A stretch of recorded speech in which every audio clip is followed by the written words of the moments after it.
Hello दोस्तों, तो आज की इस वीडियो में देखेंगे स्ट्रक्चर ऑफ गो के बारे में। और उस स्ट्रक्चर को समझते हुए हम छोटा सा हेलो वर्ल्ड का प्रोग्राम भी बनाएंगे। तो सबसे पहले स्ट्रक्चर में होता क्या है कि पैकेज डिक्लेरेशन। अब पैकेज डिक्लेरेशन का मतलब क्या है, या एग्जाम्पल की मदद से समझते हैं। तो यहाँ मैंने एक एडिशन का प्रोग्राम बनाया फॉर एग्जाम्पल, यहाँ सब्सट्रैक्शन का बनाया, फिर डिवीजन का बनाया, फिर या फिर मल्टीप्लीकेशन का बनाया।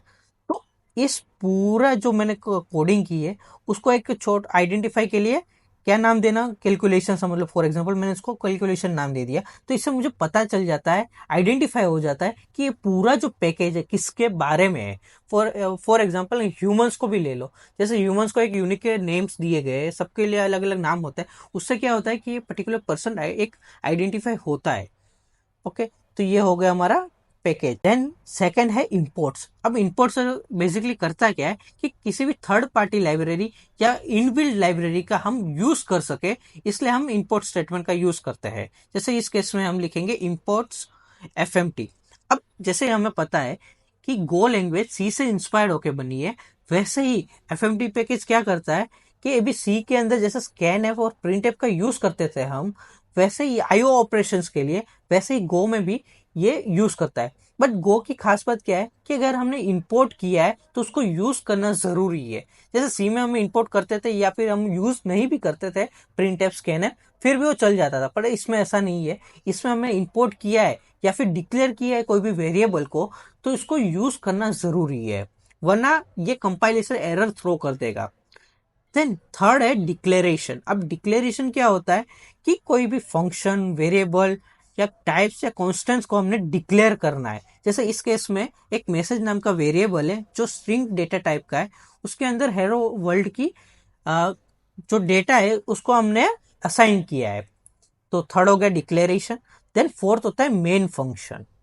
अब मेन फंक्शन का मतलब क्या है कि ये एंट्री पॉइंट क्रिएट करता है। मतलब कि जैसे हम रन करेंगे तो पता तो होना चाहिए कि डायरेक्शन होनी चाहिए कि कहां से स्टार्ट करना है। तो उसके लिए हम मेन डिक्लेयर करते हैं। देन लास्ट है हमारा स्टेटमेंट्स। अब स्टेटमेंट्स कुछ नहीं है, ये तो क्या है कि इंस्ट्रक्शन है जो एक्शंस हम एग्जीक्यूशन के टाइम यूज करते हैं। अब स्टेटमेंट्स क्या हो गए कि कोई भी फंक्शन कॉल किया, वेरिएबल को असाइन किया, या फिर फॉर लूप, व्हाइल लूप, वो सब यूज किया, तो उसको हम कहेंगे स्टेटमेंट्स। और लास्ट हमारा है कमेंट्स स्ट्रक्चर में। अब कमेंट भी दो तरह के होते हैं। एक तो सिंगल लाइन कमेंट हम ऐसे डिक्लेयर कर सकते हैं। Then second multi line comments, इसको हम ऐसे डिक्लेयर करते हैं। अब हेलो वर्ल्ड को समझते हैं। अब इसको हम प्रिंट कैसे कर सकते हैं। तो जैसे कि हमने इंपोर्ट किया एफएमटी पैकेज, तो एफएमटी पैकेज जैसे आईओ ऑपरेशंस के लिए होता है, तो उसके अंदर से हम डॉट ऑपरेटर का यूज करके एक पर्टिकुलर फंक्शन कॉल करेंगे जिसका नाम है प्रिंट एलएन। अब प्रिंट एलएन का मतलब क्या है कि नेक्स्ट लाइन में प्रिंट करेगा। अब डायरेक्ट सिर्फ प्रिंट भी लिखोगे तो फिर चलेगा, और प्रिंट एलएन लिखोगे तो फिर चलेगा। तो अब हम इसको एग्जीक्यूट करते हैं, तो देख सकते हो कितना फास्ट है दूसरे के प्रोग्रामिंग के कंपैरिजन में। तो गाइस, यही था structure of go, and thanks for watching.